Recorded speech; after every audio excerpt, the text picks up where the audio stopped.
बताएंगे क्या, जहां भाई साहब हमें टॉर्च की जरूरत पड़ेगी, जहां कलकत्ता की धमाकेदार जीत के बाद भाई साहब पॉइंट्स टेबल में लोड़े लग चुके हैं। और लोड़े लगे किसके भाई साहब, हैदराबाद टीम के। भाई साहब आज मैंने पूरे पॉइंट्स टेबल को इधर से उधर देखा और पॉइंट्स टेबल में जब मैं घुसा और भाई मेरे को टॉर्च की जरूरत पड़ गई। मतलब मैंने टॉर्च जलाकर देखा तो भाई साहब जब नीचे ही नीचे मेरे एल के नीचे, मेरे जाट के बाल के नीचे भाई साहब हैदराबाद फंसी हुई है। भाई हैदराबाद इतनी बुरी तरीके से फंसी हुई है कि अब तो इनकी नेट रन रेट, क्योंकि हम बात कर रहे थे कि एक मुकाबले में ये नेट रन रेट को पलट सकती है, लेकिन भाइयों अब वो दिन चले गए कि ये एक झटके में या फिर एक मुकाबले में नेट रन रेट को प्लस कर देंगे। अब तो इन्हें भी टाइम लगेगा और मुझे तो डर है कि कहीं इस टीम का ऐसा कुछ होगा ही नहीं कि ये नेट रन रेट प्लस में भी कर पाए। मतलब आप सोच सकते हो कि हैदराबाद टीम तो भाई साहब नंबर 10 पर गई है, लेकिन भाई कलकत्ता वाले कहां से कहां आ गए, जहां भाई साहब भिखारी की साथ सोना पड़ रहा था इनको एक दिन पहले, लेकिन भाई आज इन्होंने कहा आज हम अंबानी के पास बैठे हुए हैं, आज हम गुजरातियों के साथ हैं। भाई साहब दरवाजे खटखटा रही है, कोलकाता की टीम दरवाजे खटखटाने लग गई है। भाई साहब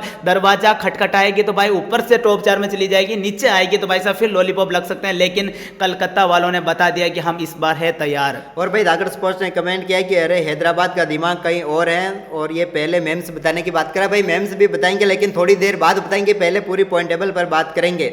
और क्रिकेट यूनियन कह रहे हैं कि इतनी नीचे मत ले जाओ टीम को। भाई ये टीम नीचे जा चुकी है और नीचे जा रही है, अब इसके नीचे जाने की जगह नहीं है, नहीं तो ये और भी नीचे जा सकती है। इसके अलावा मांगीलाल कीर ने कहा कि हेड की वजह से सनराइज हैदराबाद की हालत इतनी गंदी हालत हो गई है। अब भाई हेड क्या, भाई जिसे देखे वही ऐसा ही है, लेकिन हेड वाली बीमारी सबको लग गई है कि जाना है, बल्ला घुमाना है और मारना है। मतलब देखा जाए तो ये लप्पे मारते हैं, 100 बात की एक बार, लप्पे मारने से भाई कुछ नहीं होता है। परफॉर्मेंस में तुम्हें शानदार परफॉर्मेंस करके दिखाना होगा, तुम्हें ऐसे ही लप्पे मारने तो भाई कहाँ वो चक्कर में तुम्हारा तो बेड़ा गर्क होना फिर निश्चित है। और भाई चेन्नई सुपर किंग्स को भी भाई एक पायदान का झटका लग चुका है। भाई यहाँ कुछ हुआ उलटफेर, कलकत्ता मुकाबला जीता है, जहां धोनी के पायदान पर हुआ करती थी चेन्नई की टीम, भाई साहब वहां से तो एक पायदान नीचे आना पड़ गया इस टीम को भी। भाई पकोड़े लग गए हैं चेन्नई के, राजस्थान के और हैदराबाद के, तो भाई साहब लॉलीपॉप मुंह में आ गया। भाई क्या करोगे तुम, जब किस्मत में हो पकोड़े तो क्या करोगे खा के लॉलीपॉप को भी। और भाई साहब आप सोच सकते हो, आप समझ सकते हो भाई साहब आज हालत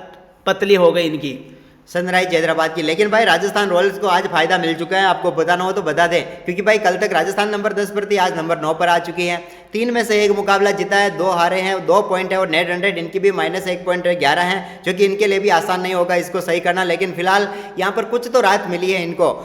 कल किसका मुकाबला है भाई साहब, कल पे रोमांचक मुकाबला है, लखनऊ सुपर जायंट के साथ होंगे मुंबई इंडियंस की टीम। साला गोइन का भी लाइक आ गए रे, मुंबई के बब्बर शेर आ गए रे, वो नीता अंबानी के खतरनाक खतरनाक खतरनाक। अब हमारा क्या होगा, मेरा पंतिया चल जाना, कल के मुकाबले मेरा पंतिया चल जाना, नहीं चला तो भाई साहब लॉलीपॉप ही लग जाएंगे उनके तो फिर तो। लेकिन भाई लोगों को एक बात बता दो कि मुंबई इंडियंस ने अब तक कभी लीग मैच में लखनऊ को हराया नहीं है, लेकिन कल हरा देंगे। मतलब जो नहीं हुआ वही तो करके दिखाना है। और हार्दिक पांड्या पहले ही कहता है जो मैं नहीं कर पाता हूं वही हमें करके दिखाता है, और जो नहीं किया है वो तो मैं 100% करूंगा। अब सोच सकते हो भाई हार्दिक पांड्या का एटीट्यूड, हार्दिक पांड्या का खतरनाक, भाई कुछ भी कहो धमाकेदार होगा कल का मुकाबला। आप पॉइंट्स टेबल देख सकते हो पूर्ण रूप से इस प्रकार हमें टीमें देखने को मिल रही है। भाई पंजाबी नंबर 1 है तो दिल्ली के दिल वाले नंबर 2 पर है। भाई साहब इस साल कप आने दे वो टीम है नंबर 3 पर बेंगलोर।